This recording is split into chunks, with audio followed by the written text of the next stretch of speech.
Think we're ready to go then. I'm gonna call the January meeting of the EDA to order, please. Do the invocation and pledge of allegiance. All right. Robert? Okay, let us pray. Heavenly Father, again, we come before you and thank you for the many mercies and graces you give each one of us on any given day. Lord, thank you that we can come before you and tend to the business of your beautiful county, Amelia County. Lord, give us wisdom as we go forth and make decisions that go forward with the county business. In Jesus' name we pray. Amen. Amen. Amen. Pledge allegiance to the flag Flag of the United States of America, And to the republic for which stands one nation under God, indivisible, with liberty and justice for all. Welcome Ms. Povar here this morning. She's going to make a presentation later in the program. First thing we need to do is need a motion to approve Marty's remote attendance. Can I get a motion for that, please? So moved. Second. Lawson, thank you. All in favor, aye. Aye. Opposed, like sign. All right, Marty, you're now legitimate, okay? Okay. I got an amendment to the agenda. I'm gonna put it down under E under new business. We need to approve the date for the business appreciation luncheon in May. I think it's the 13th, but I'll check that before we need to get on everybody's schedule for that. So that's why I'm bringing that up. The consent agenda, if no one has any additions or corrections to the minutes or the treasurer's report, I'll entertain a motion to accept the consent agenda as presented. So moved. Second. Mention, thank you. All in favor, aye. Aye. Opposed, like sign. I think we have any public comments? Whole business, VDOT Industrial Road Access Application. I know we got the application in I think on Monday, and got an email yesterday from VDOT. They want to have a meeting with Neil and myself and Austin. I think you've been roped into that too at 9 o'clock on Thursday morning. Okay. I'll send you the link. I think Eric said you would be more than willing to stand in for him. Sounds good. Neil, we need to talk about anything else about the VDOT industrial road access? No, I don't think so. I think we're good. Remind me again what the difference between the grant total is and what it's going to cost us to get it done. Is that $5,000? Yeah, it's roughly it's a little more than 5, but less than 6. Okay. We'll put down here less than 6,000. I don't think there's any. I'll ask questions. Are there any questions about the RFP? No, just we had 3 bids or proposals. We'll open up sometime this week when we can all get together. Eric and Austin and myself, and we'll let you know what the status was. I'll send you an email and let you know if there's anything in there that we're interested in. All right, moving on to new business. Ms. Povar, you're up.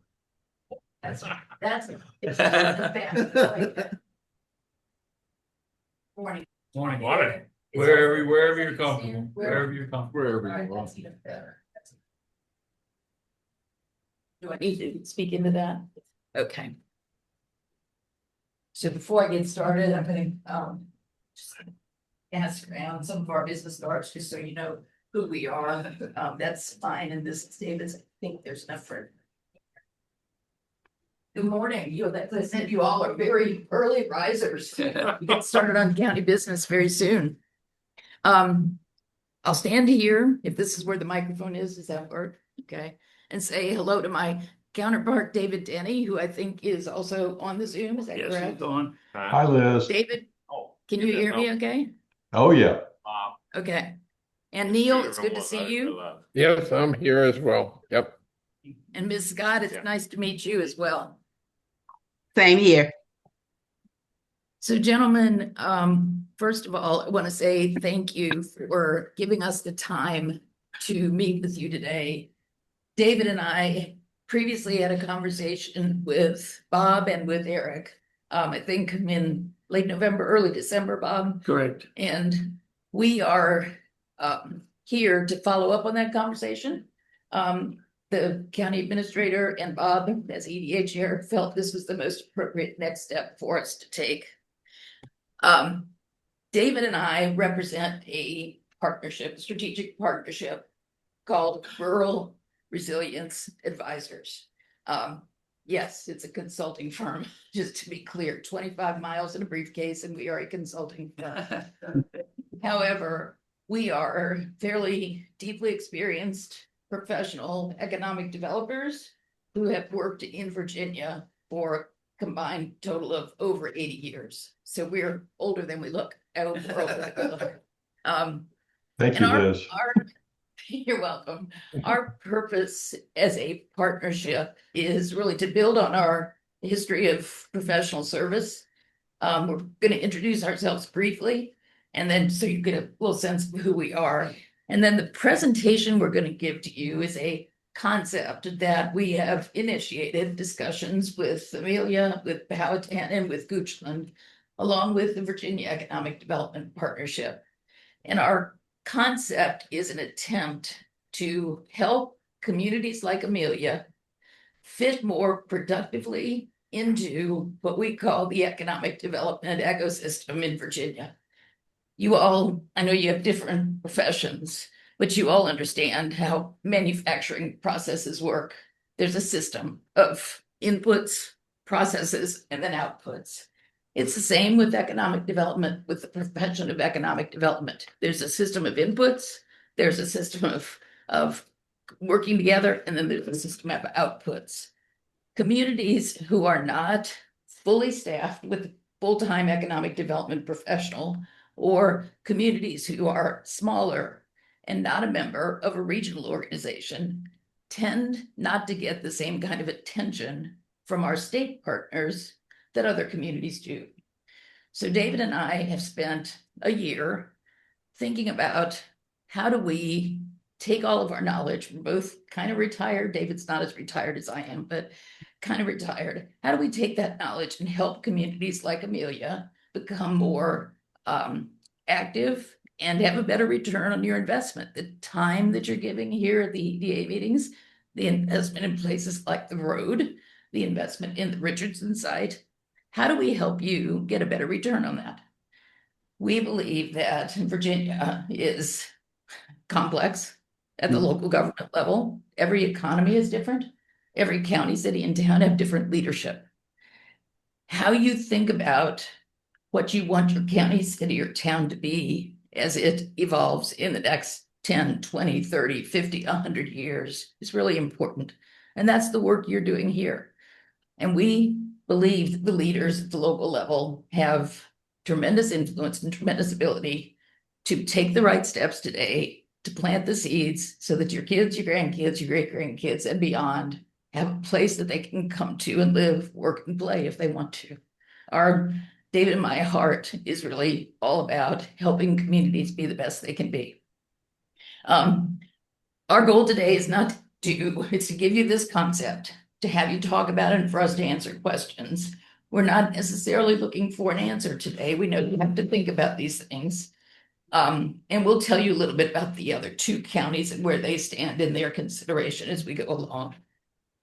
So my background, a little bit about me. I'm a Hoosier by birth. I'm from Indiana. Go Hoosiers, they're doing better than I am. Yes. I moved to North Carolina to go to school at North Carolina State way back in the 70s.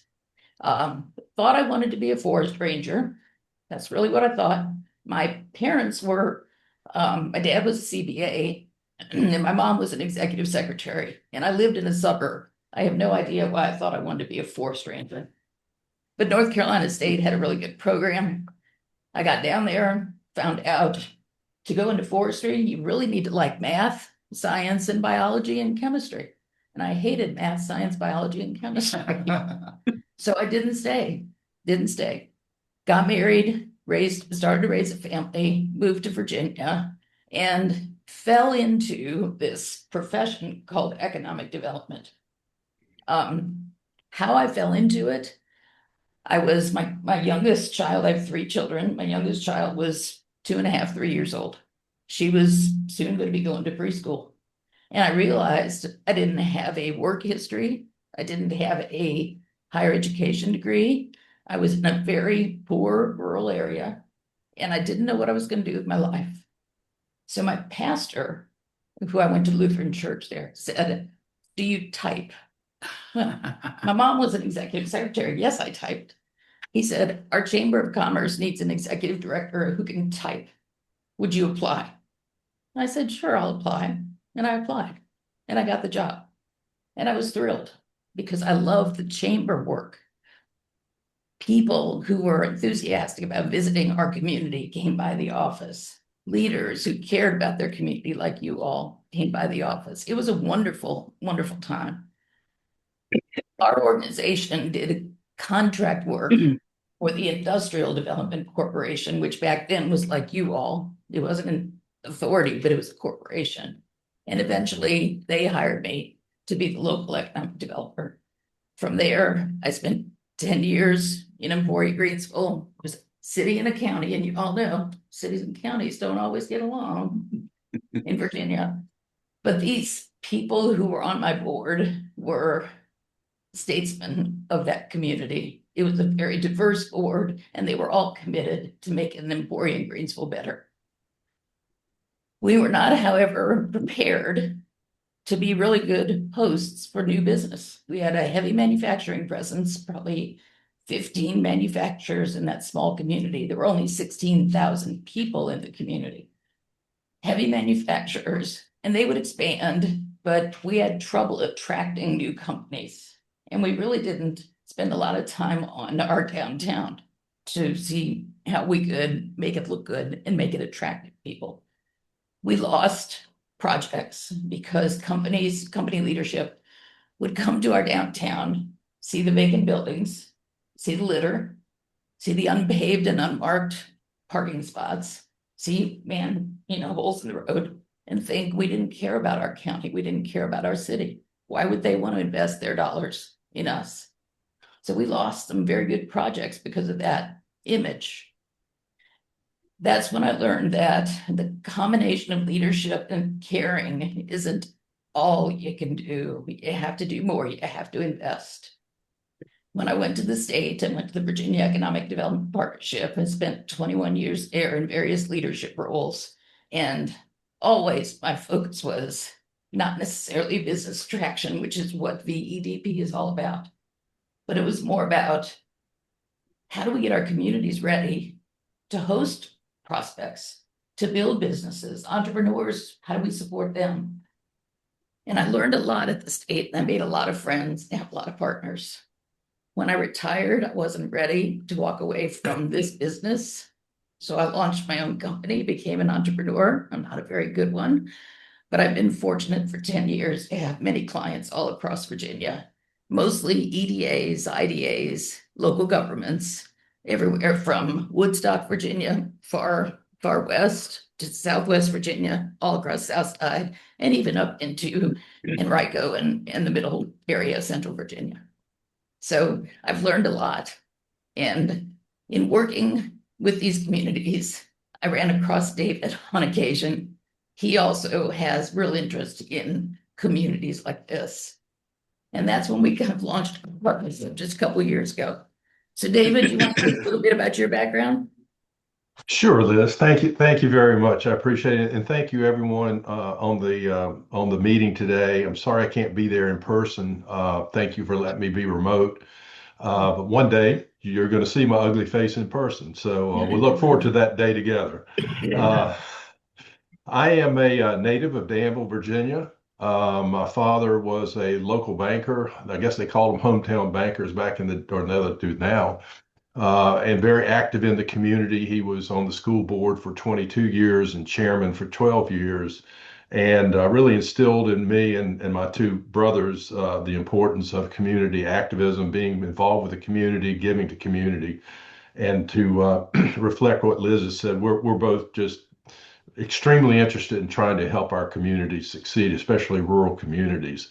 My mother was a housekeeper until they decided to send the boys to college. And when you have three boys going to college, you better find another job to bring some income in.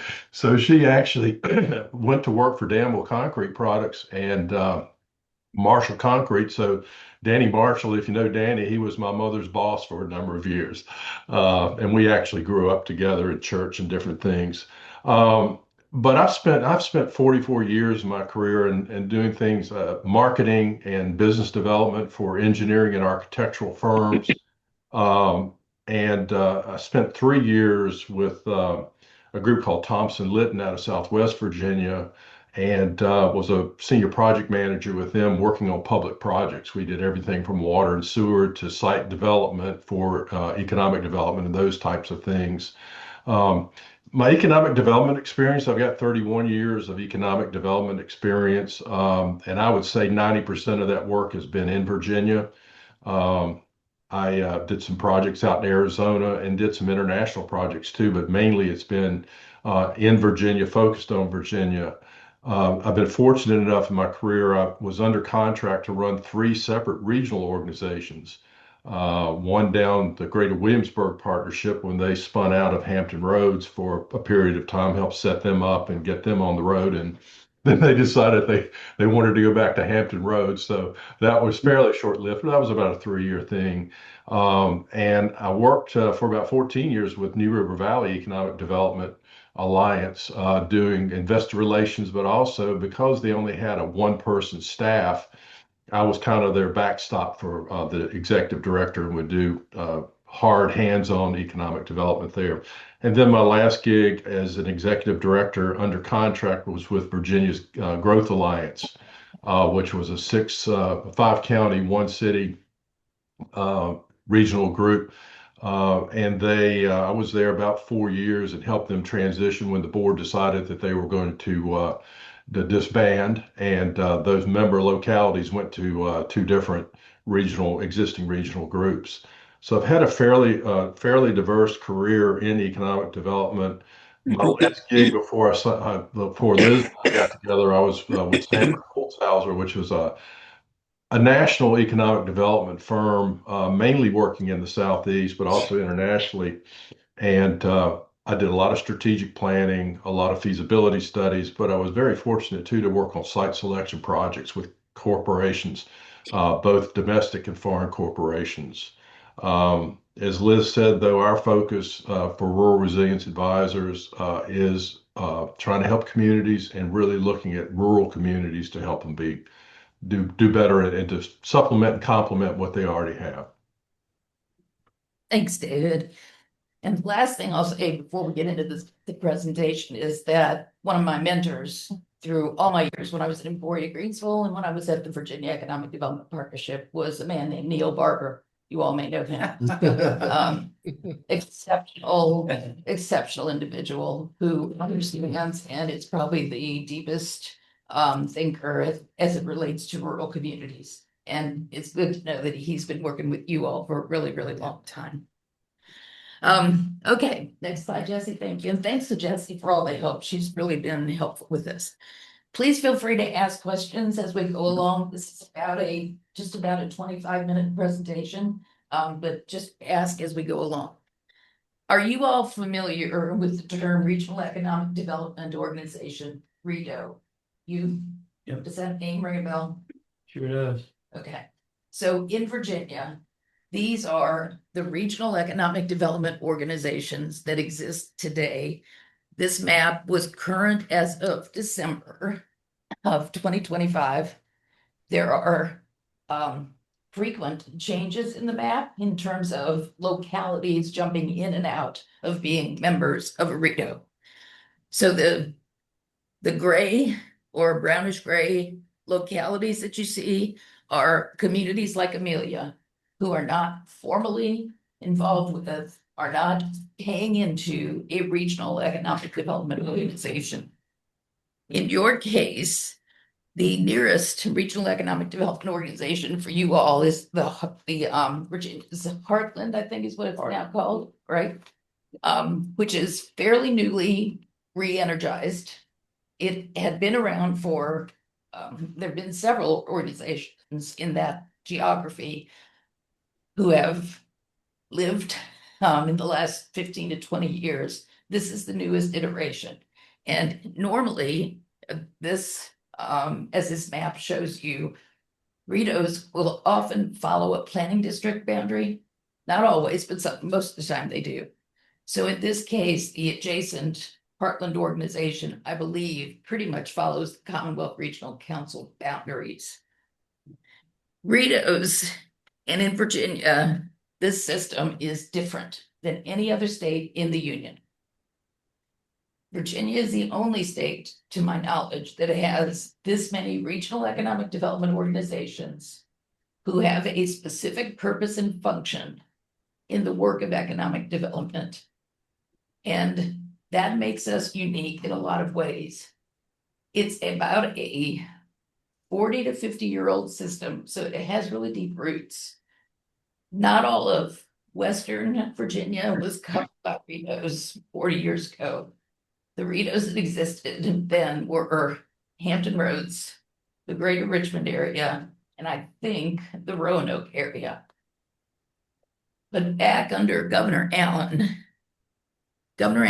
put in some money to launch new regional partnerships for economic development. Neil would remember the name. I can't remember the exact name right now. But when he put that little bit of state money into that effort, this map became much more rich. Many regional organizations either started or increased their activity because of his work. REDOs are locally driven. This is not like a top-down mandate. The state doesn't say to you, you have to be a member of a REDO. That's not how it works. REDOs assimilate based on, generally speaking, on population centers. Where is there a workforce geography that serves your companies? Typically, localities understand that businesses don't see political boundaries. Businesses hire people because of their qualifications, not because of the political jurisdiction in which they live.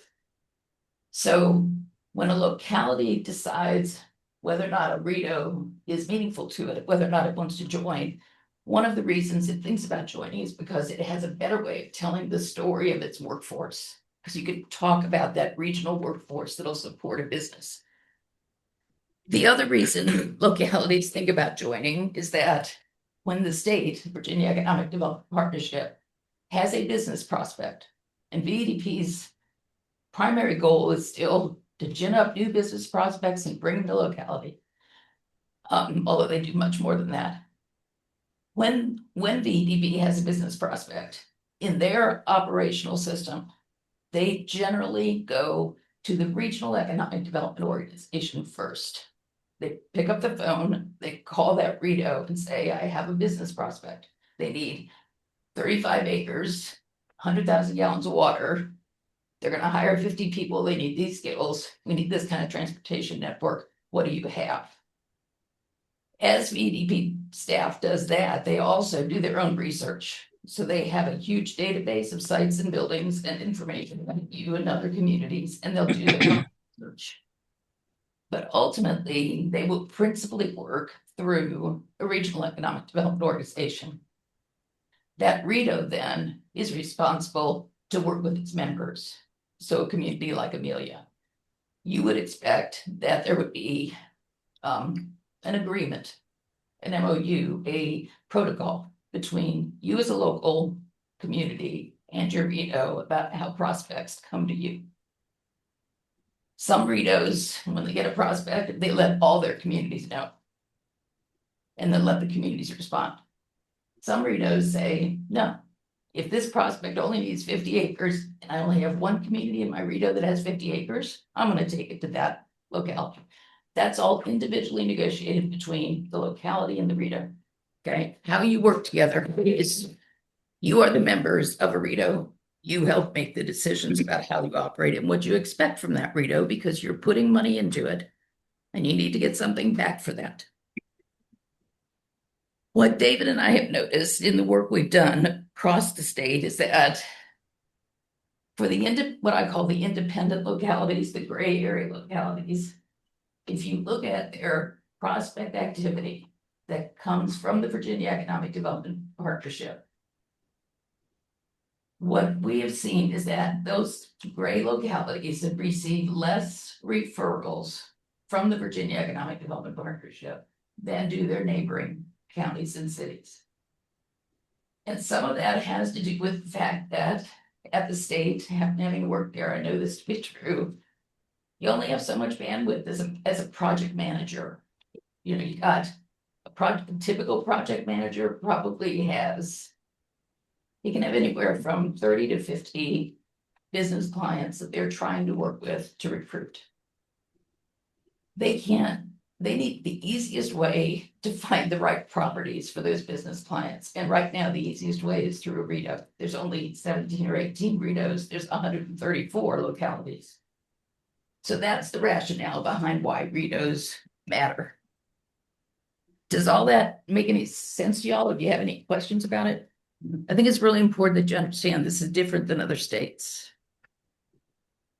I Okay. think we got the message when we were pretty much led to believe that if we didn't belong to a Rito, our grants were gonna be cut off, or we weren't gonna be represented to get grants. Yeah.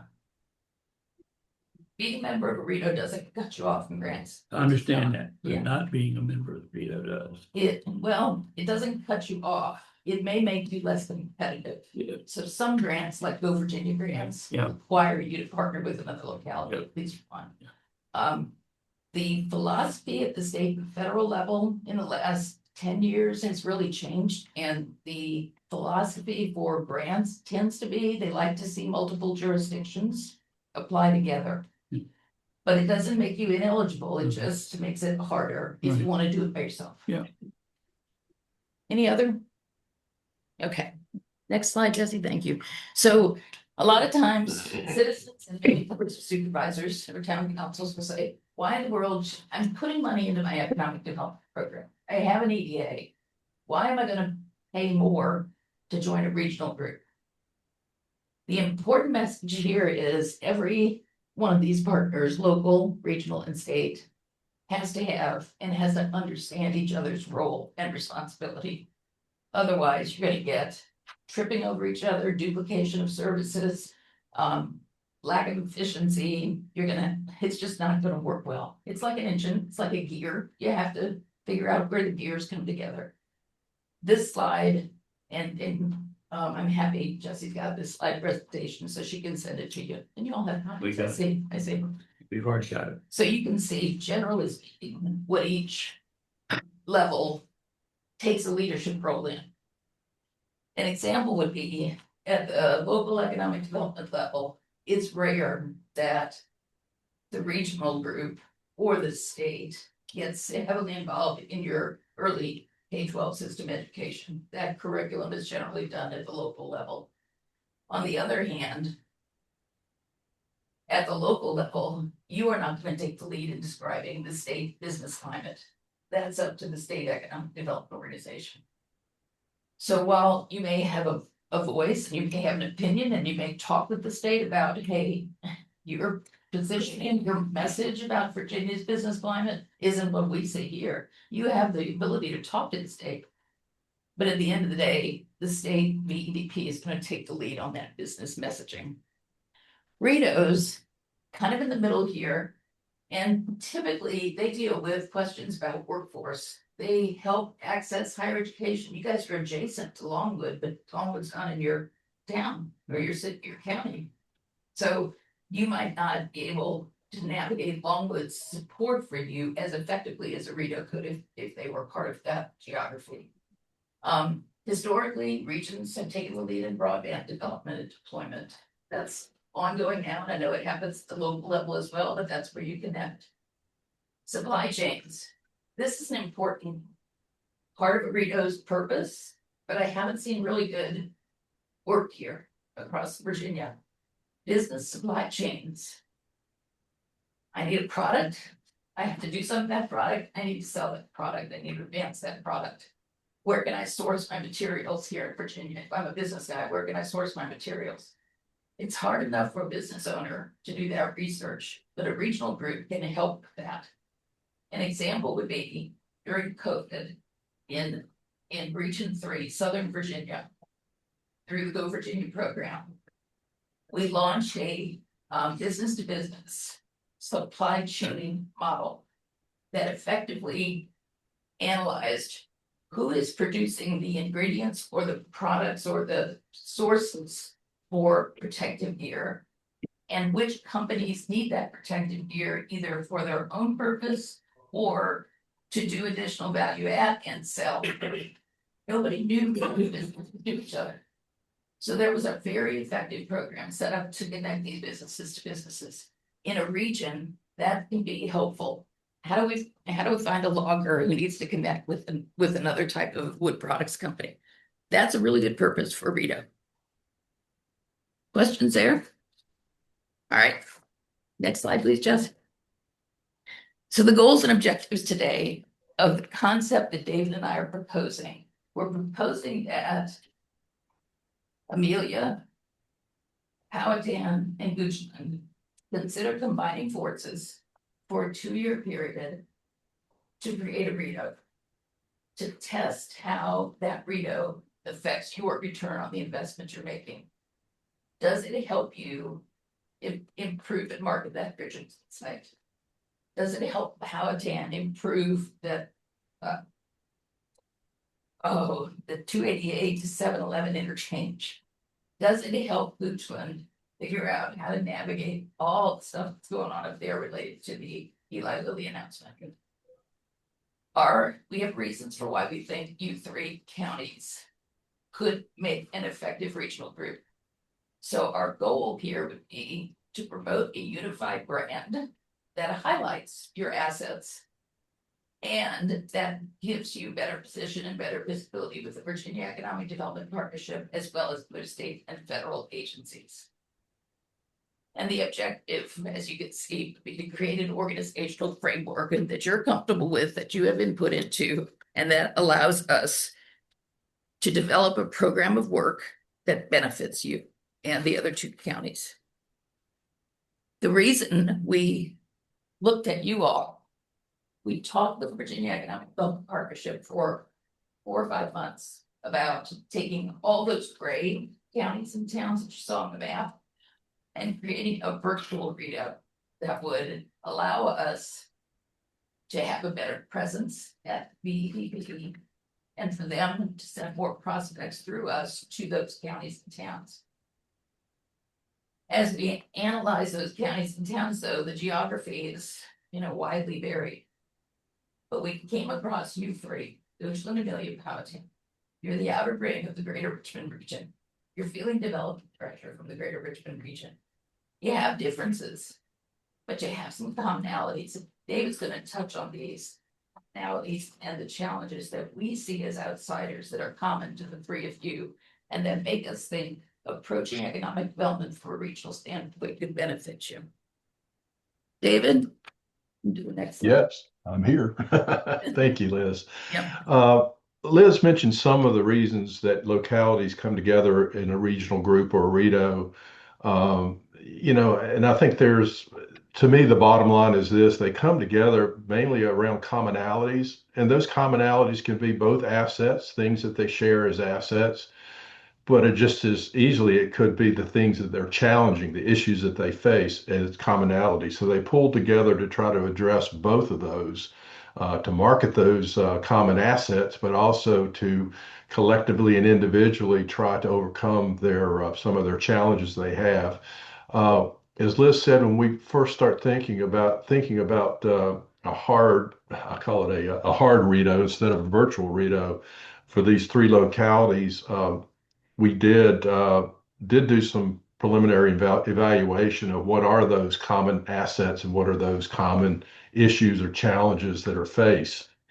And this slide just really talks about the commonalities between the three localities. And we've got more, but I just want to hit the highlighted ones if you don't mind, and we can answer any questions for some of the others if needed. First of all, there's a shared labor market and community patterns uh, between the three. You're kind of all three in the suburb or in the proximity to the greater Richmond area, but not in that greater Richmond area. So there's a lot of commonality in where workers are going to or coming from each of those three. There's complementary transportation access and infrastructure. There's major U.S. highways. There's interstate grade highways, very common, and connectivity between those three. Uh, you've got emerging prepared site inventory that's diversified, and I think that's extremely important, the diversified part of it, because one thing that hit me recently when I was doing some work for the VGA. We were doing up-tiering of several sites across the region. If you look at VDP's data, the emphasis has been on 500-acre sites or 100-acre sites, that type of thing. But 43% of the opportunities came on sites that were under 50 acres, probably around 25 to 30 acres. So it was really an eye-opener for me to know that you need to have that diversity of sites. Any one individual locality may not have that diversity, but if you add three localities together, then you have more diverse sites, both in the sizes and the level of, but also in the level of preparedness, site readiness in the tiering system. So that's extremely important.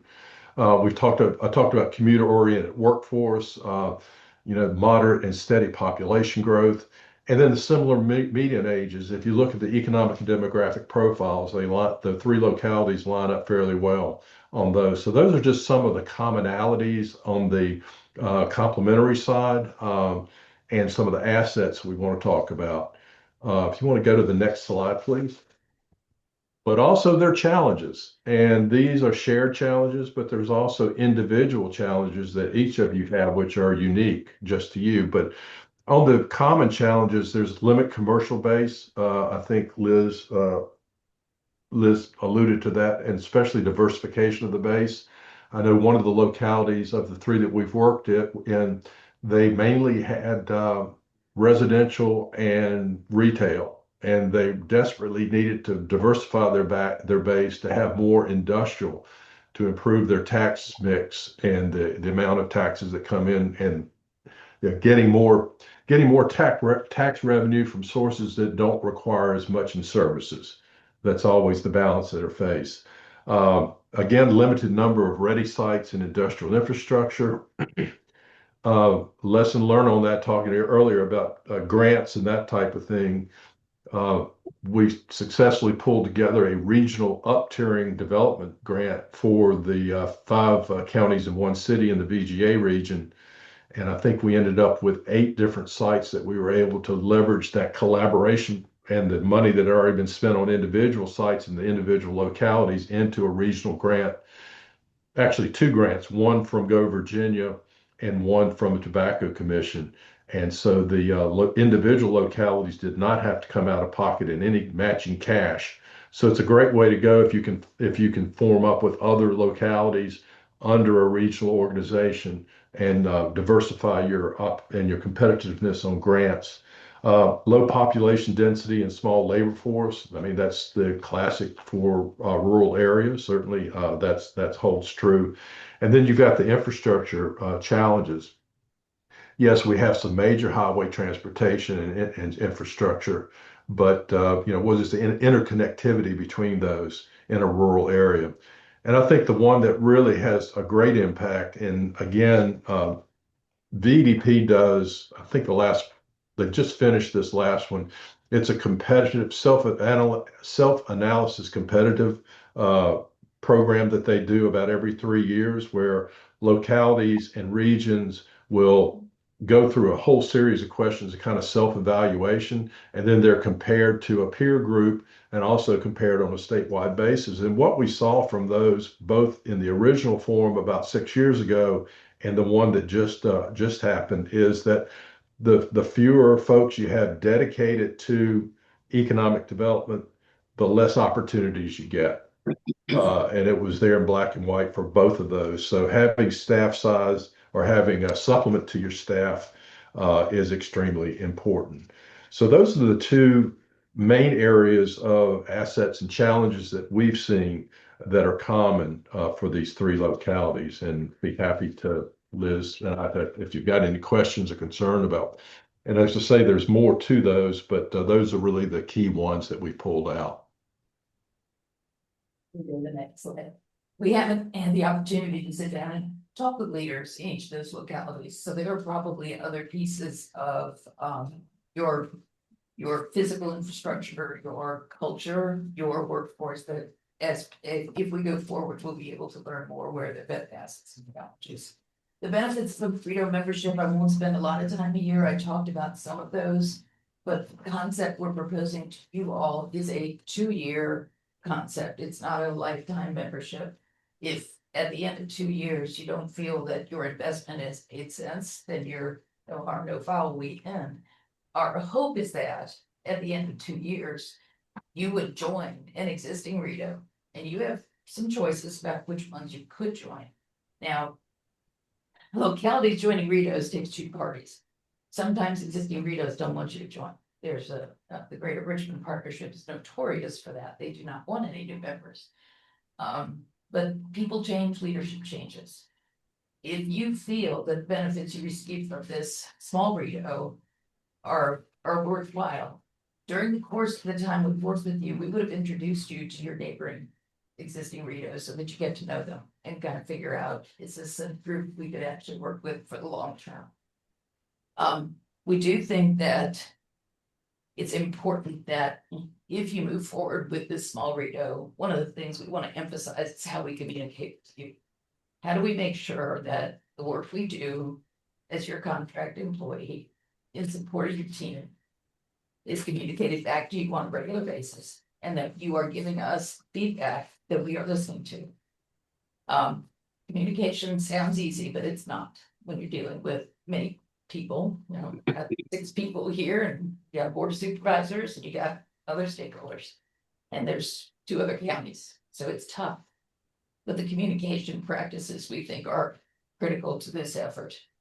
And then what we hope you get out of this, what we think you'll benefit from: increased knowledge. There is no way you can keep up with everything that's going on in the market right now, the business market, and understand how you fit into that as a county. It's the market right now is so volatile and so active. Part of what we want to do is make sure we're giving you relevant information. We're kind of curating information to keep you informed and knowledgeable. Increase your visibility with state agencies, particularly the Virginia Economic Development Partnership. We would want them to be here. We would want you all to be in front of them. We would want to see more prospect activity from them. We would like them to do some research for us. We need to tell you that we are having, and have had for the year, conversations with VDP about if we are able to create a new Rito, will VDP recognize that Rito? And what that means is, will VDP dedicate some of their time to helping the Rito be successful, helping the localities be successful? Will they let us join meetings that you can't currently join because you're an independent locality? There are meetings held between VDP and Rito that you're not part of right now. Would VDP let us do that? To date, what we're hearing, and we've been talking with David Devon, who is their vice president for, I want to say partnerships, that's not the right word, but he reports to Jason Okupi. And Jason is aware of this effort, and they are encouraging us to continue to work with you all to see if this would work. And they have indicated, without formally saying it, that yes, you would be viewed as a legitimate Rito. We also think there's opportunities to help you with working better with Go Virginia, with Virginia Tourism Corporation, and with the Department of Housing and Community Development. So those are areas that we think you would see return on your investment. David, you want to hit the next slide? Why not, Liz? Um, in the vision for the Rito, we see that there are services that can or should be provided in common. If we talked before about commonality, so there are certain core services that would be provided for the whole three-member group. The critical things, especially in the liaison communication on the state level and the other things. But also we see that each member may have some unique needs and different that are different from the others. And so we want to make sure that we're offering an opportunity and some services to support those unique needs for each member locality who's within this REDO. So really, it's a two-part services scenario. One is the common services for all as the REDO, and then how do we cater some individual services to each member based on their needs. So potential common services, obviously representative VDP and REDO meetings, and those are extremely important. Those are done, I think, 4 times a year. Jason Altubi, who's the vice or the president of VDP, runs those. It's a great opportunity to kind of pull the curtain back and see what are the issues, what are the initiatives. It's also the opportunity for us to advocate on behalf of our member localities as a region. So they're extremely important. We feel very strongly too that there needs to be at least quarterly visits with VDP sector teams for our group of members under our REDO quarterly. And on the communication side, I mean, you've got to communicate. It's communication with the state. It's also communication with the localities, with the economic developers, with the CAOs, with the EDA, with the Board of Supervisors and other stakeholders who have a vested interest in trying to be successful under the economic development umbrella. So our goal, and Liz and I talked about this morning actually, that yeah, one thing we think we want to like to do too is to do weekly information blasts, for lack of a better word, where we're sending information out on current issues, best practices, things to have a heads up on, things that we need to consider together to try to move the program forward. So our commitment would be to really focus on communication between the REDO management, Liz and I, and all of our members and et cetera. Let's go to the next one if we can. So those would be the common services, so just examples of the common services. As far as individually, we think that each locality, as I said, may have different needs. So what we would do under this REDO is we'd offer the common, but each locality member could pick up to 2 individual services that we would offer directly to them. These are just some examples, and it may be that if you decided to do this, we would sit down with you and say, well, here's this list, but what other things are you wrestling with? We'll cater something specifically to you.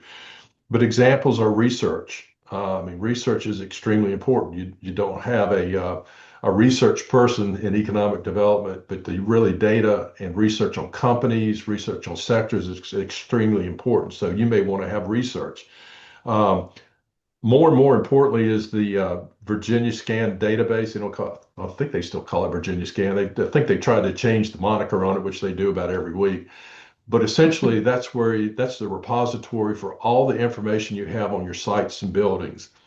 And they are really emphasizing, BDP is really emphasizing that that's going to be their go-to for everything to start a process. Even before they contact a regional group, they're going to go there. So it's extremely important to have all that information, including some marketing bits on there for all your sites and buildings. And so that might be something that you don't have staff to do that. We could do that for you, make sure that's facilitate planning initiatives, develop and coordinate marketing collateral. We won't put that together. We would provide content. We would help write content. We would help provide vision. We would work with you to try to see what do we need to highlight. We won't actually produce that. That's something that would have to be subcontracted. Coordinate entrepreneurship and small business workshops with regional partners. Maybe that's grow in place, and entrepreneurship is something that's near and dear. You want to have some initiatives on that. manage manage lead generation providers. And this is something that's very beneficial, I think, especially for areas that have fewer assets, financial assets to do this on their own. Is there are companies out there, and I've worked with a couple of really good ones, that for a fee, you can get so many one-on-one meetings with site consultants or companies. They will represent you at trade shows. So those are optional things that could be brought to the table for you to decide if that's something that you wanted to participate in. And then, of course, if you wish, we could participate in marketing activities, conferences, trade shows, missions.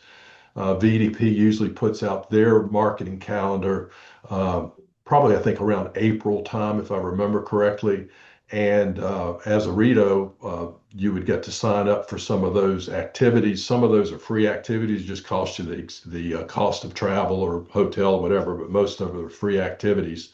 So those might be something that are important that you feel are important to you that you could participate in. And then any specific tasks or activities that perhaps that are kind of time consuming, but you might need some help on. And again, so we'll sit down and talk with you about what exactly are your needs, specific needs that are unique and not falling under those commonality needs or the ones for the whole group. Any questions or comments on either the individual services or the collective services at this point? That's quite a list. I think we can use several of those right now. So where are we right now? Where we are right now, this is the concept that we've outlined to y'all. The next steps that need to be taken are pretty much listed here. Ultimately, what we would hope to do is if you're interested in continuing dialogue with the other two counties, we would move forward in the next month to having a discussion with all of you all or whoever you designate to scope out budget and a work program that can come back to you for approval. Where the other two counties stand right now, and we've been working with the economic development director, so Roxanne Salerno and David. Nora. No, Nora's coming on board. Yeah, David. Yeah. Goochland. Nora Amos. Isn't it Nora Amos? Who's our Goochland lady?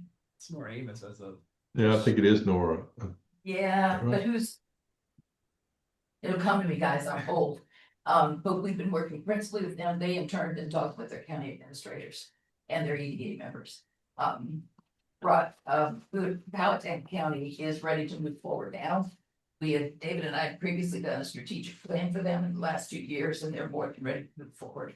Goochland is also ready to move forward, subject to a meeting with their board of supervisors and EDA, which we're trying to schedule for February. The Virginia Economic Development Partnership, who I will tell you truthfully, if they come back to us and said, even if you stand up this burrito, we will not recognize it.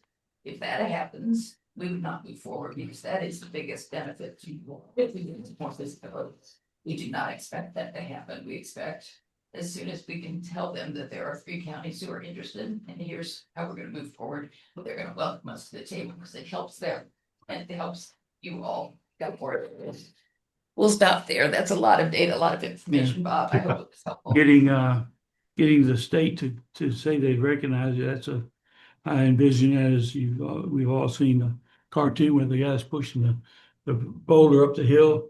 You made the top of the hill. I hope the boulder doesn't come back. Yeah. Yes. So We're happy to answer any questions. As we said, we're not looking for an answer, but the sooner you can either say yes or no to your continued interest, the better. I do want to put this on the table. I know you all, as we said, you're adjacent to the Heartland region. And the Heartland region, I believe, would like you to become part of their. oh yeah, they would. This is not an attempt to undercut them. This is an attempt to help you prepare to determine whether or not that region or your eastward facing region, you have to look at your market, where your potential is and where your development pressures are. You're a little different than the rest of the Heartland area. Right. That doesn't mean you should not be a member of their group. We want to make that clear. You need to make a decision if you want to be a member of Rito and which one. Okay, any questions? Anyone? Great presentation, Yeah. thank you. Thank you. Sounds like it might be wise to give something a little test around. Yeah, See what we can. I like that provision. Do you have I do have a question. okay?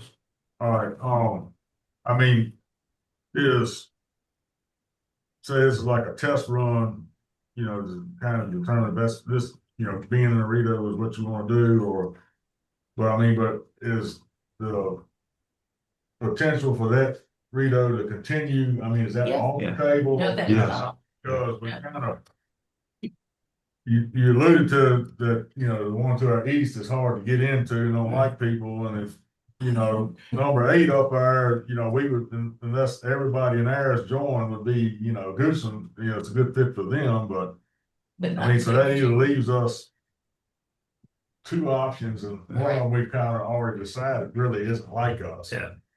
So.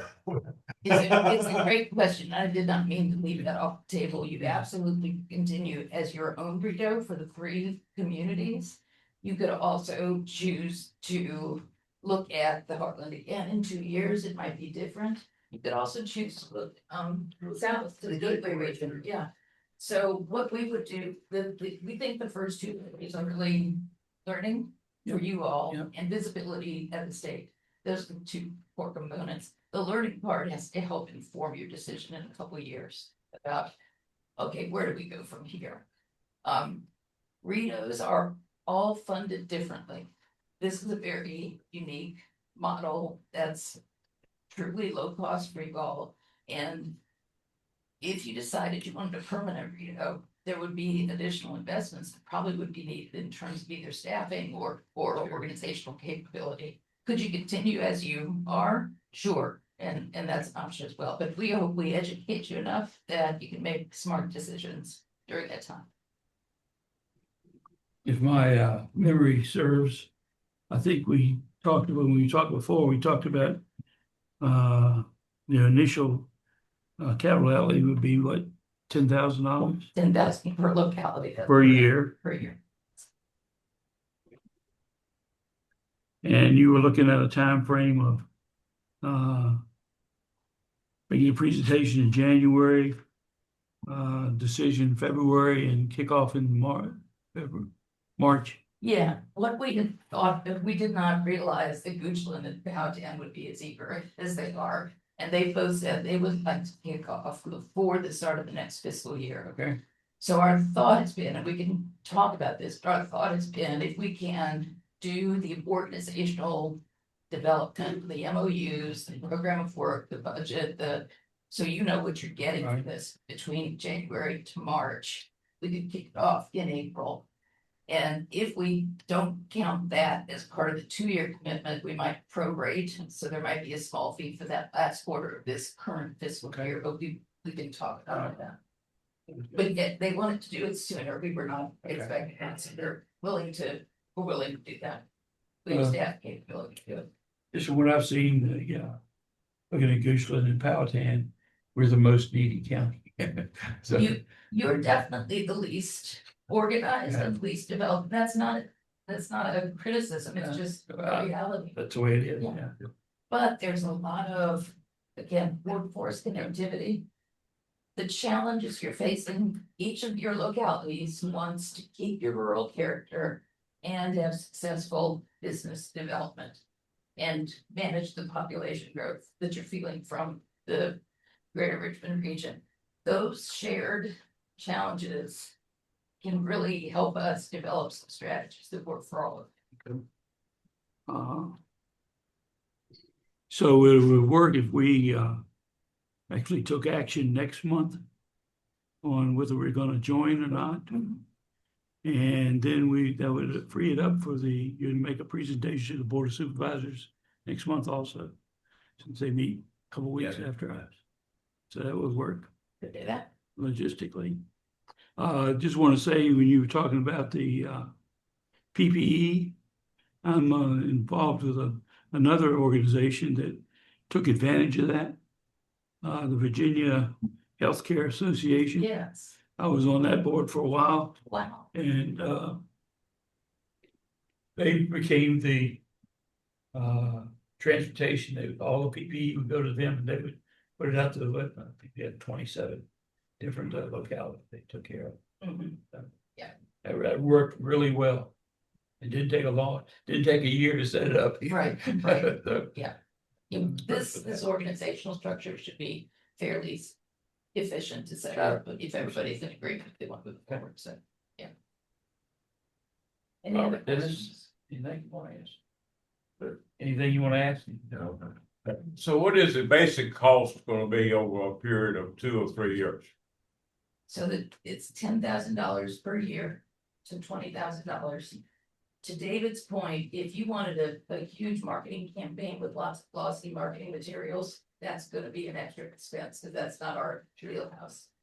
Providing the content for the graphics design to do it is, but what you saw here in terms of common services and then up to 2 potential individual services, that's what we're saying would cost, the fee for service would be 10,000 a year. So basically it's 10,000 plus expenses. There would probably be some travel expenses, but I don't know how many. One of them, and this is what we would need to talk about as next, Sure. as part of our next conversation. 2 things, one thing important for you to know, David lives in Durham, but he is in Virginia for most of his practicing work. I live 40 minutes away. So I'm physically here and can be very in community, more so than David, so you might see my Facebook.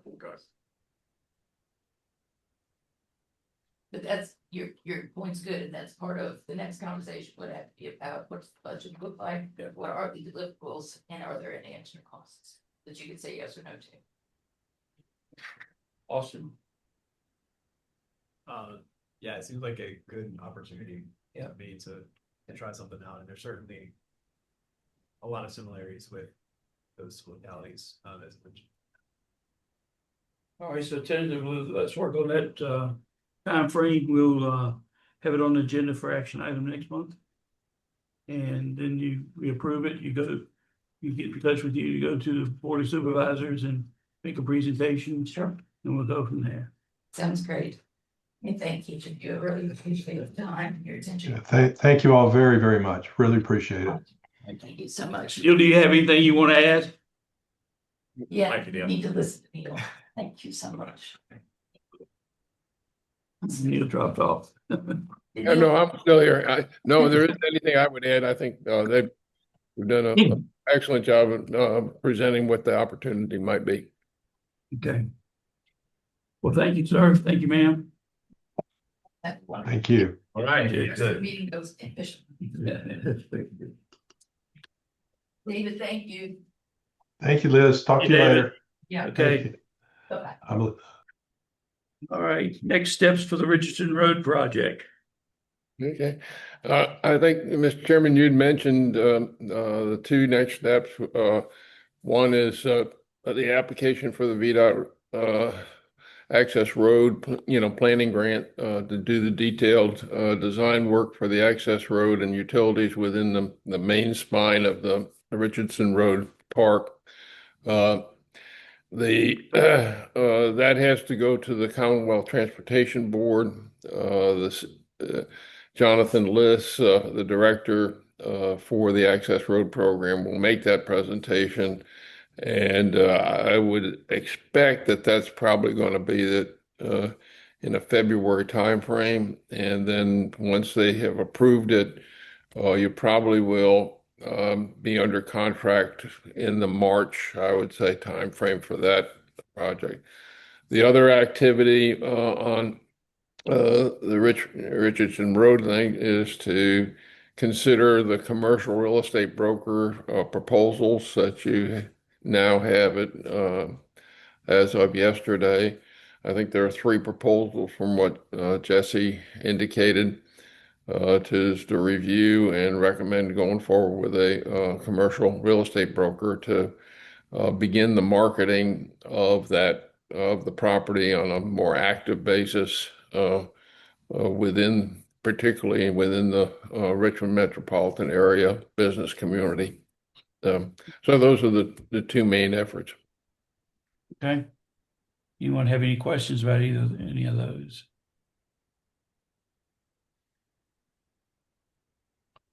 The next item is the Booms project meeting. We dealt with that several months ago. That was talking about coming in and almost like a Main Street program, do a survey of the buildings in the square area to find out who owned them, what they were willing to do, and all that stuff. That's proceeding. That's all I can tell you about that. You have anything further to add, Austin? Yeah, so this will be sort of the kickoff phase one of that project. Hill Studio, which is a consulting firm, and then the Virginia Department of Historical Resources are going to collect historical information and community input to support the National Register of Historic Places nomination. So that's sort of the first step in creating this area, and then a database will come from that. But the tentative date for that meeting is January 27th here at 6:30. That's not completely final yet. They've got to make sure staff on their end can definitely make the meeting. But they have a flyer drafted up. So as soon as they get confirmation that that will be the date, I can email this flyer out. And the primary audience for this is property owners in the village area within that area. So we'll send this out to the planning commission, board members, EDA, and probably the chamber to sort of circulate around to Okay. support the area. All right, January 27th, put that on the calendar. The last item is a rezoning request. It's going to go to the planning commission this month or next month? This month. Planning commission this month. It's for the piece of property across Richardson Road that's for sale. I think what they want to do is I want to rezone the back end of the property so they can put some houses in there while preserving the road frontage for business. That's just what I see doing. Yeah, it will be for family members. It's not intended to be a large scale subdivision. I think 3 Right. houses for family. Is it across Richardson Road or Yeah, across 360? Cross Richardson Road right there on the corner. So it'll Just a be big field right now. Uh-huh. sort of right across the road from the proposed animal shelter. I don't have a problem with it, but if you do, the meeting is January 26th, 7:30, Planning Commission. And the last item is the business appreciation date. If we continue with what we've been doing in the past, it would be the Wednesday after Mother's Day, which is the 10th, so it'll be the 13th from 11:30 to 2. Need to get cleared out with Glenn so we can have it up at the rec center again. It worked out really well last year, and it cut out a lot of problems, potential problems with the weather and all that good stuff there. We'll try to do that again. I'll work that in for him, work with Glenn in the chamber, and if we can nail that date down, we'll bring it back for certification next month and establishing the budget for it. Anything else for the good of the, yeah, that's all I have. Maybe working with the Heartland, I don't know, I may be prejudiced. I served on the Greater Planning District for a while there, a short while. And the presentations are nice today, so I don't know. We'll see. Anything? There's nothing else. I'll entertain a motion to adjourn. So move. Bam. Sorry. Awesome. Thank you very much. Can I have everybody all approve, like sign? Aye. Opposed, like sign? None. Okay, we're adjourned. Okay. Thank you so much for doing this Zoom meeting. I didn't want to be there hacking on you all. Okay. We appreciate you. Have a great day, everybody. Okay. Yeah. Bye-bye.